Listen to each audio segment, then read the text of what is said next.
Hi, this is Sugar Ray Leonard, and you're watching HoopJab. I'm here with Roy Jones Jr. We both in New York covering the Gennady Golovkin versus David Lemieux fight that's taking place tonight. Roy, what do you think about this fight? I think it's a wonderful fight for boxing. Anytime we can get a fight like this of this magnitude, and like these are the type of fights that when we had the audiences that don't watch boxing, these are the type of fights I wish they could have got an opportunity to see. Because when people think about boxing, they think action, entertainment, live, not what we've always been getting lately. But if they pay their money and get this type of fight tonight, because this is going to be action-packed, entertaining, and everything else. So these are the type of fights that I think people should look forward to seeing in boxing. Not to mention that the undercard is full of good fights. Argentinian kid we never seen before, fighting a Cuban who's very good, who's also a possible candidate for a heavyweight championship within the near future, and Solis. The other fight, the middleweight fight, is going to be a pretty good fight. The co-main event is one of the fights that I would have paid to see that by itself. You understand me?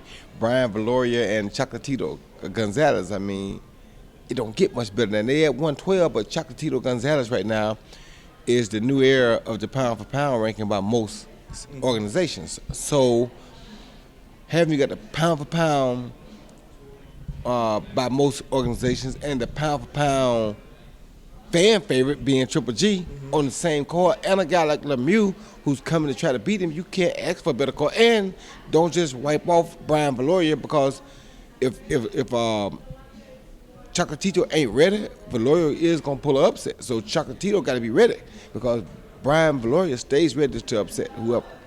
Now, ever since Floyd Mayweather retired, I believe that Triple G, he's been ranked pound for pound #2 now. And so, I really wanted to ask you, because, I've seen all kind of odds, in favor of Gennady Golovkin. Does David Lemieux stand any chance? Yes, he does. Yes, he does. And I'm going to tell you why.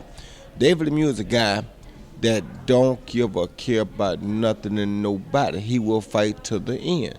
He ain't always in condition to fight to the end, because he puts so much into his fighting early that he runs out of gas late.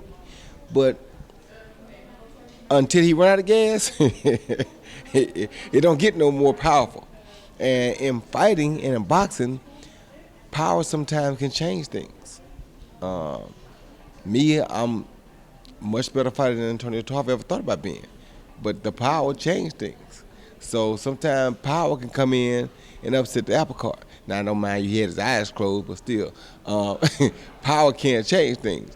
So with that being said, Triple G has to be careful, because if you get caught by one of those punches that he's throwing everything he can in every one of them, anything can happen.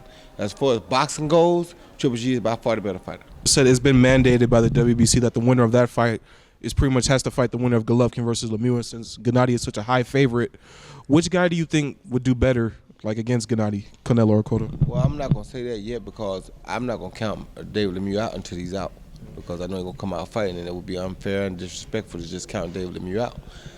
So I can't count David Lemieux out. I'm going to wait and see, and just like you can't really count the winner of that fight out, because you don't know who's going to win that either. However, hypothetically, we could say if he did beat Lemieux, it's going to be hard to say which one of those guys fared best, because Lemieux's going to have a lot to say about that. Because what if Lemieux can't hurt him? Then you're going to say, well, Cotto going to have the best chance, because if Lemieux can hurt him, Cotto's going to be closer to the puncher that Lemieux is.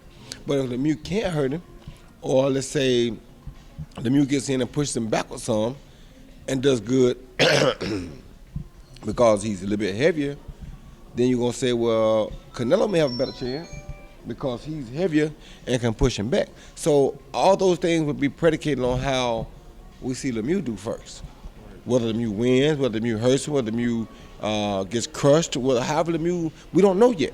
So we can't just make that assessment until we see what happens with Lemieux.